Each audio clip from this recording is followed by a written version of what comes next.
As reported, Russian President Vladimir Putin awarded the title of Hero of Russia to the Butcher, General Sukhrab Akhmedov, in July 2025. He is considered one of the worst commanders in the military. He sent soldiers to the slaughter, lined them up in open fields under HIMARS fire, and buried officers in bureaucracy. However, after nearly 4 years of killing more Russians than Ukrainians did, his latest disaster near Dobropillia caused an uproar among the military structure, one he finally could not maneuver himself out of. The dismissal of General Sukhrab Akhmedov marks one of the clearest cases in which Russian battlefield losses were driven less by Ukrainian action than by self-inflicted command failure.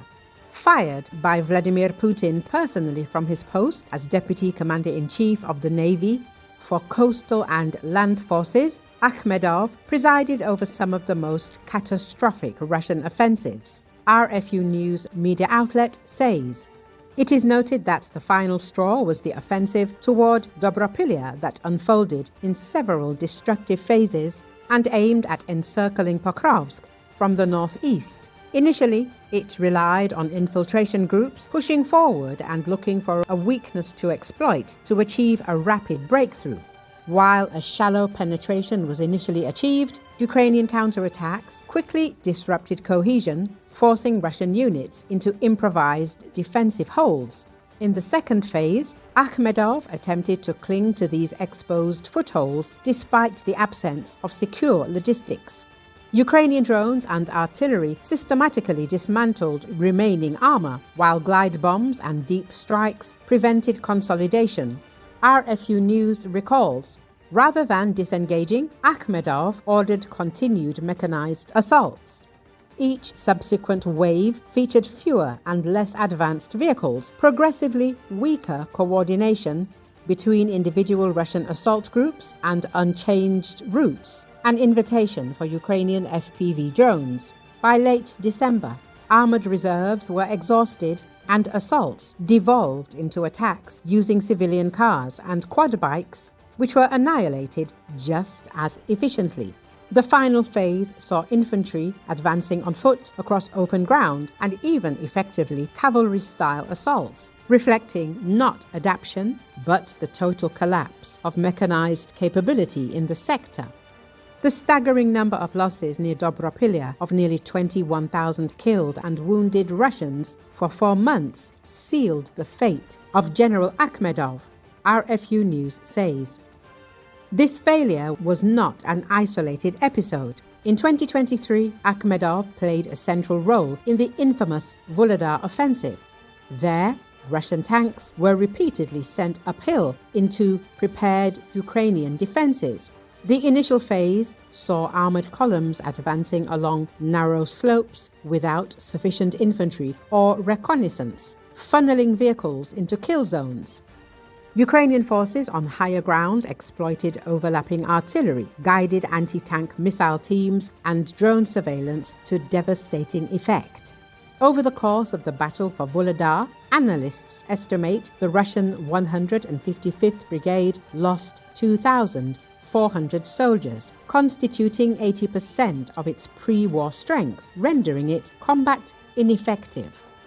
General Akhmedov's firing illustrates a broader Russian pattern in which commanders responsible for repeated self-inflicted disasters are removed only after losses become too visible to conceal.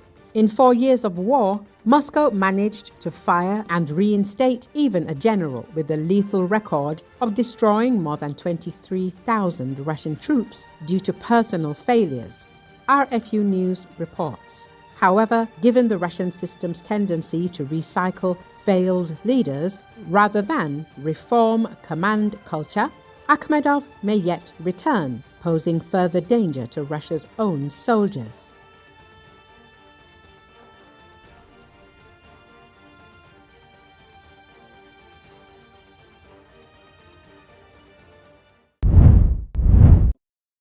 Iran's president, Masoud Pezeshkian, warned that any attack on the country's supreme leader, Ayatollah Ali Khamenei, would be a declaration of war. The statement came after U.S. President Donald Trump called Khamenei a sick man in an interview with Politico, and said, "It's time to look for new leadership in Iran." It appeared to be the first time Trump had called for the end of Khamenei's rule in Iran. Despite having repeatedly threatened to attack Iran if the regime were to start killing protesters, Trump has held off on any immediate military action against the Islamic Republic. He has moved U.S. military assets into the region but has not specified what he might do. During a speech, Khamenei acknowledged for the first time that thousands of people had been killed, some in an inhuman, savage manner. He blamed the U.S. for the death toll, railing against Trump, whom he called a criminal, for his support of the demonstrations, and calling for strict punishment of the protesters. Axios reported that the U.S. military had been waiting for a green light from Trump to strike Iran last week, but that he decided against pulling the trigger under pressure from Israel and Arab allies. The report cited 4 U.S. officials, 2 Israeli officials, and 2 sources with knowledge of the details. An Iranian official who declined to be named due to the sensitivity of the issue told Reuters some of the heaviest clashes and highest number of deaths had been in the Iranian Kurdish areas in the country's northwest. Kurdish separatists have been active there and flare-ups have been among the most violent in recent periods of unrest. In this case, Iranian president also blamed the U.S. for the protests that have rocked Iran over the last 2 weeks and led to thousands of deaths among demonstrators. If there are hardship and constraints in the lives of the dear people of Iran, one of the main causes is the long-standing hostility and inhumane sanctions imposed by the U.S. government and its allies, Pezeshkian said. The regime is weighing its coercive capacity against growing discontent, sustaining internet shutdowns despite the economic costs.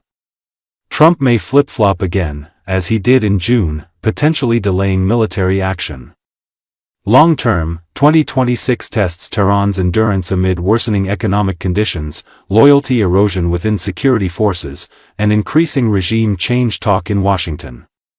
Without a stabilization of the economic situation, experts note Iran's options are narrowing.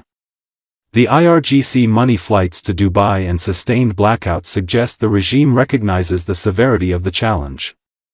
As one European diplomat put it, they're trying to project strength with Pezeshkian's warning, but the underlying vulnerabilities are becoming harder to mask.